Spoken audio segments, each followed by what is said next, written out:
My name is Seren Calloway, and I learned a long time ago that silence doesn't always mean peace. Sometimes it's just the sound of breaking quietly. Tonight, my mother's friends laughed when she said it again, that line she's perfected over the years, the one that slices without drawing blood. Serene? Oh, she tries. They smiled, the way people do when pity tastes sweeter than respect. No one looked at me long enough to see what that sentence really did, how it pressed against an old bruise that never healed. I'd spent years letting it go, pretending it didn't matter, telling myself that being underestimated was easier than being resented. But somewhere between the laughter and the clinking of crystal glasses, something inside me went very still, because this time I felt it, the quiet shift between endurance and decision. The moment you stop swallowing what you don't deserve. They think I'll nod, smile, and fade into the wallpaper again. They have no idea how wrong they are. I've never trusted parties where people drink to prove they're happy, especially when the laughter sounds rehearsed. That night, my mother's house in Charleston gleamed like a southern palace, chandeliers blazing, white roses climbing over silver vases, the hum of a piano drifting through the sound of crystal. Outside, the Ashley River caught the sunset like a mirror, quiet, calm, and mercifully real. The banquet wasn't really a birthday celebration.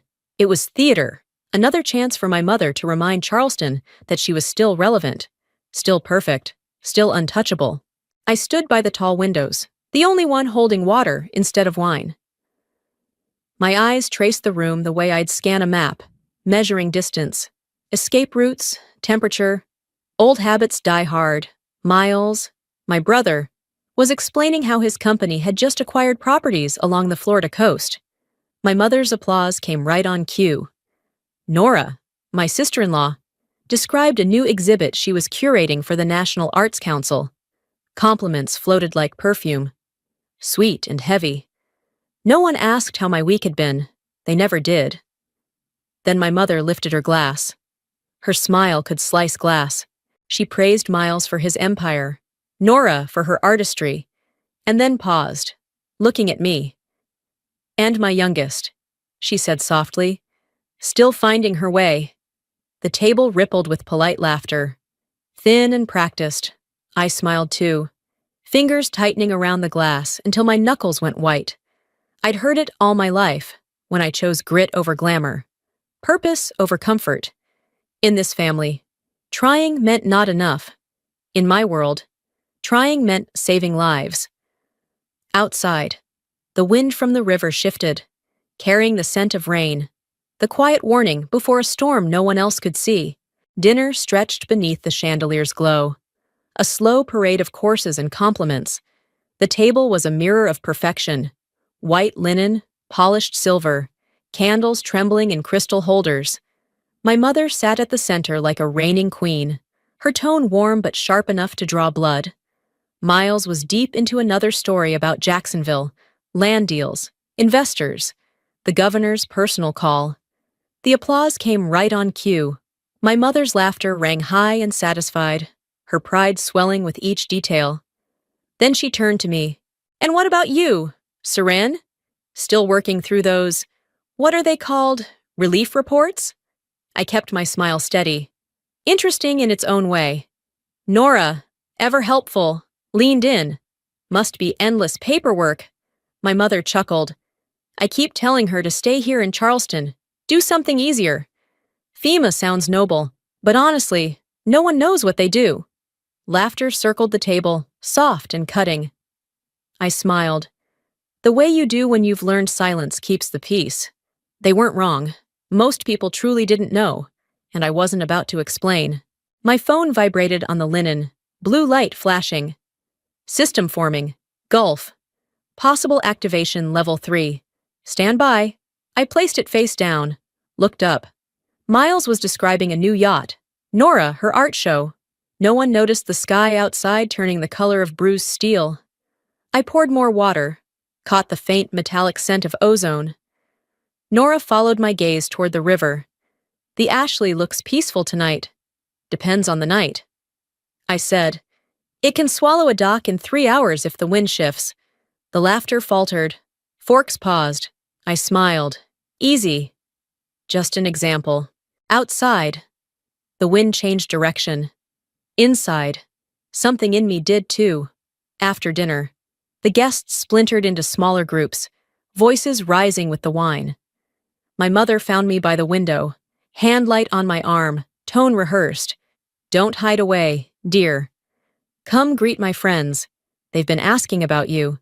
She led me to a half circle of women wrapped in perfume and satin. This is my youngest, Seren. She works for FEMA, the emergency agency. How admirable. One said, office work, yes? Before I could answer, my mother smiled. Exactly. Paperwork? Coordination. Keeps her busy. I nodded once. Something like that. Their attention drifted back to safer topics. Weather, travel, the best seats on Delta, on a small TV nearby. A red swirl flickered across a weather map before the channel switched back to a commercial. No one noticed. When I looked up, one woman was still watching me, Mrs. Wallace. Her brow furrowed, searching memory. Your daughter works for FEMA? She asked my mother. Yes. My mother replied lightly, smoothing my sleeve. Always liked safe things. Not like Miles. He takes risks, Mrs. Wallace smiled faintly. Safety doesn't mean weakness. Eleanor. The words hung in the air like perfume gone sour. My mother's smile thinned. Mrs. Wallace turned back to me, voice low. I've heard your name before. Baton Rouge. Maybe? Could be, I said, matching her calm. I've worked there. She studied me, puzzled. Familiar, somehow. I didn't answer. But the river outside had shifted, and so had the air. Something was coming, quiet, certain, unstoppable. The mood inside had changed, not from weather, but from my mother's eyes. Sharp, uneasy, watching me like I'd disturbed her perfect stage. Miles was bragging about another bold investment. The guests laughed too loudly, and somewhere beneath it, I heard the wind against the glass. My phone buzzed. Hurricane Laura, Category 4, moving northeast. Full NDRC standby expected. I slipped from the table to the balcony. The first drops hit the railing, soft but certain. The air smelled of metal and rain. 48 hours, maybe less. Behind me, my mother's voice. Work again. Just a quick check-in. You can't keep running off. Seren. Even your brother saves lives and still knows how to live. Her tone was pity-wearing perfume. I turned to her. I don't need balance. I said, I just do what has to be done. She froze, not used to the weight of my voice. When she walked away, her glass trembled. Inside, laughter returned like static. Another alert flashed. President may call emergency conference 2,300 hours. Not a forecast anymore, a summons. I glanced at the family photos on the wall. Everyone framed, smiling, except one empty square. Mine. By 9. Rain drummed on the windows. Guests stayed. My mother insisted, Charleston rain, nothing serious. She raised her glass. To Miles, to Nora, and to Seren, who keeps trying. Polite laughter. Glasses clinked. I sipped water and heard echoes of another storm. All teams evacuate. Follow the plan. My phone buzzed again. Laura upgraded to Category 5.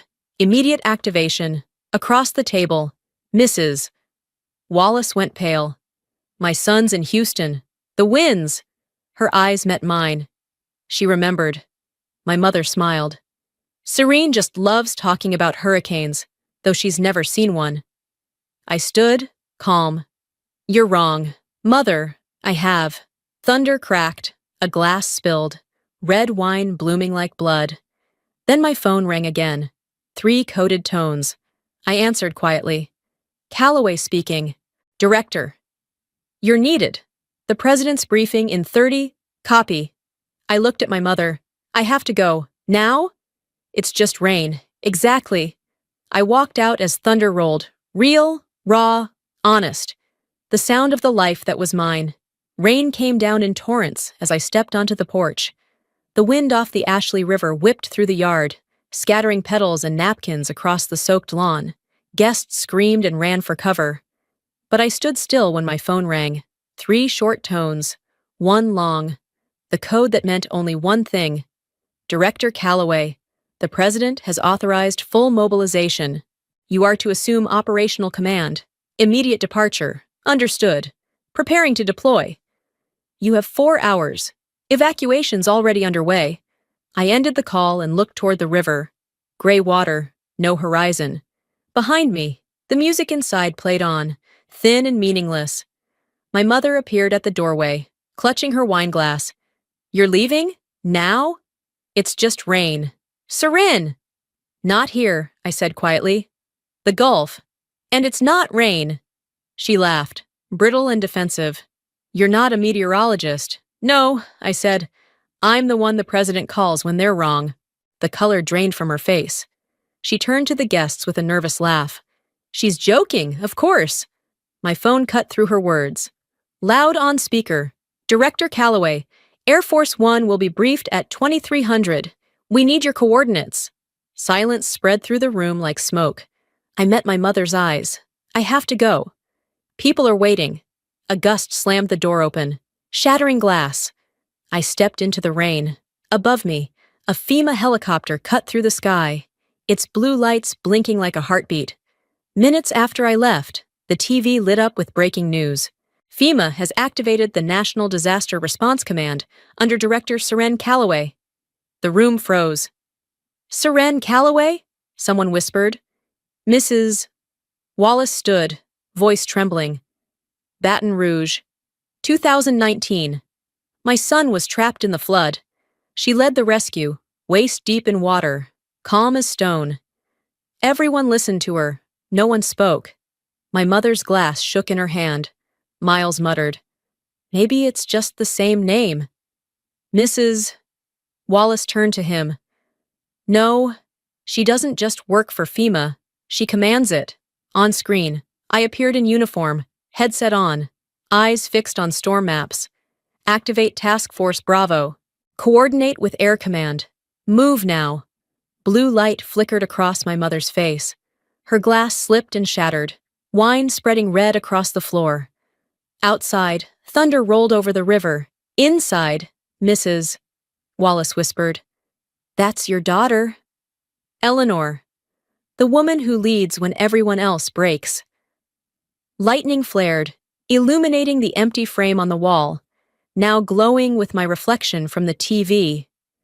I don't remember exactly when I left Charleston, only the roar of the rotor blades and the wind slashing across my face, sharp as steel. Lightning tore open the sky to the southwest, where Hurricane Laura was closing in. By the time I reached the command center in Atlanta, the room was alive with motion, screens glowing, radios hissing, maps bleeding red and yellow. On one monitor in the corner, CNN was replaying the moment I'd walked out of my mother's dinner. The headline read, Director Calloway assumes control of national response. There was no time to think. Report. I ordered. Power grids down in Lafayette.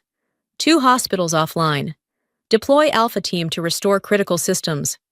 Send Coast Guard to Baton Rouge. Confirmed. Director, no one questioned me. My people knew, when I said go, they went. The secure line blinked.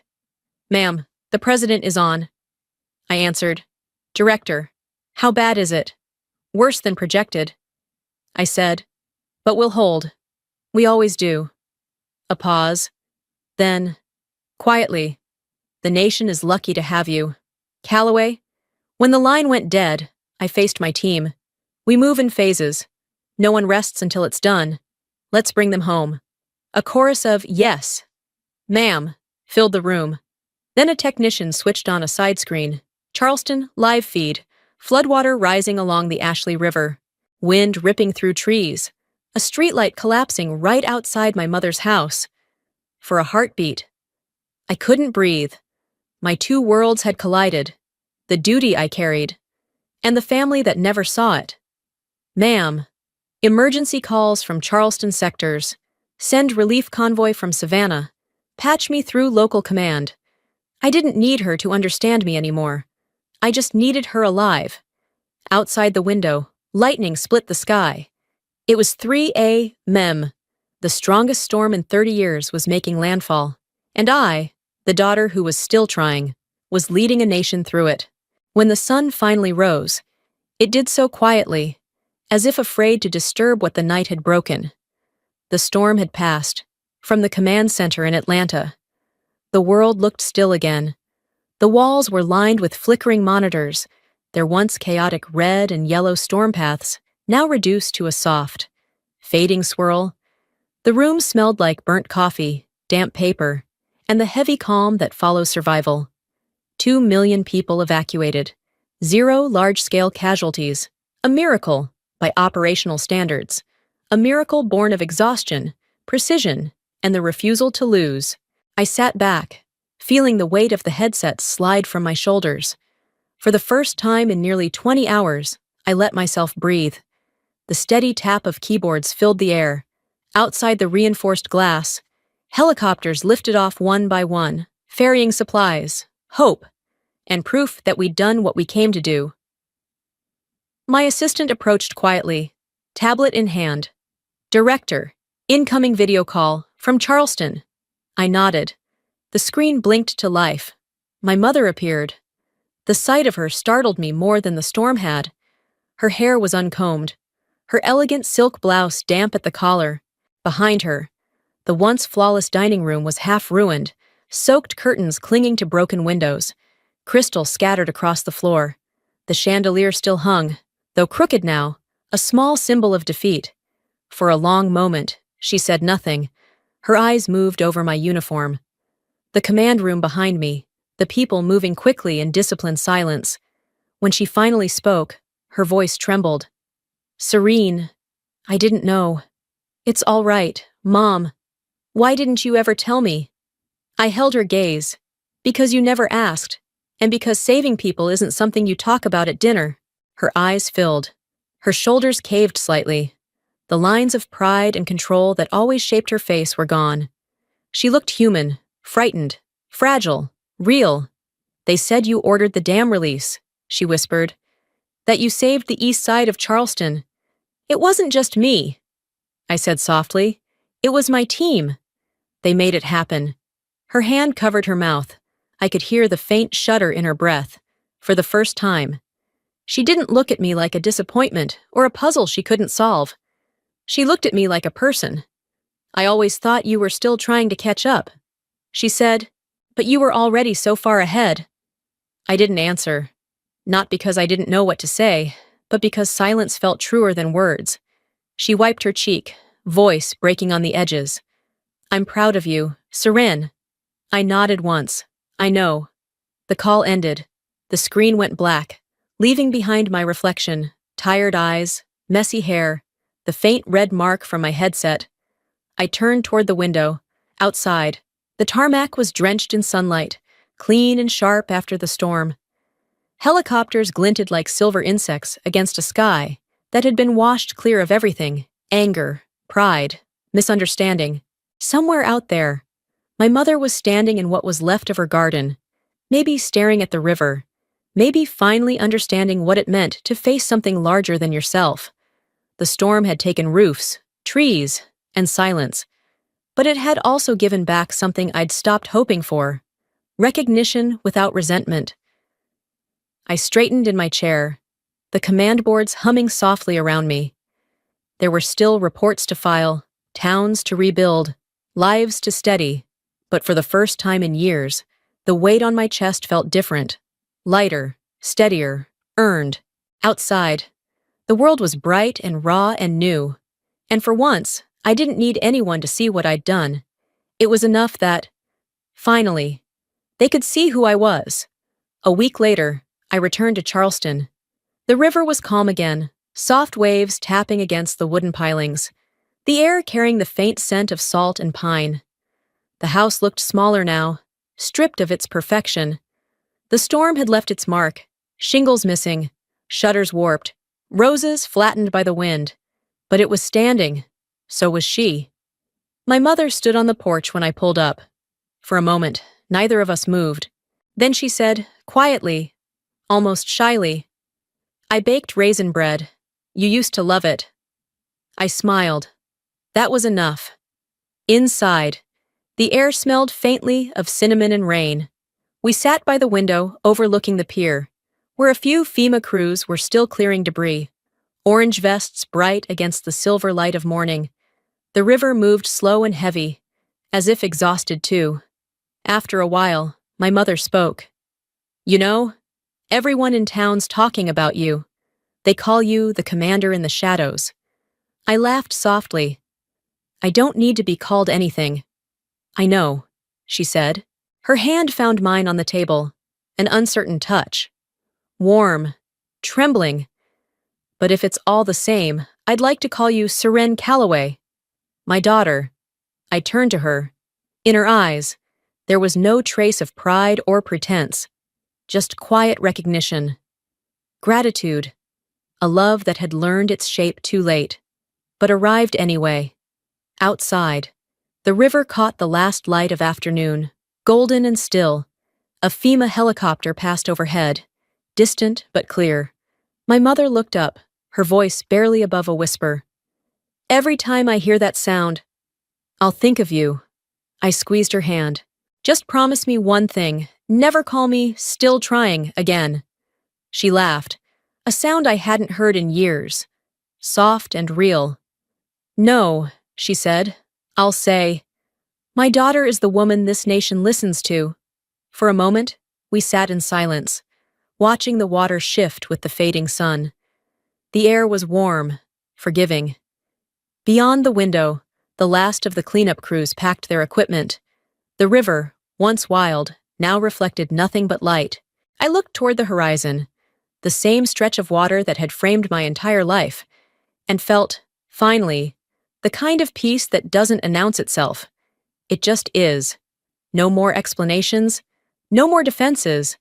The storm had taken everything that was fragile, and what remained was unbreakable. Let them look, I thought, because this time, if they do, they'll see.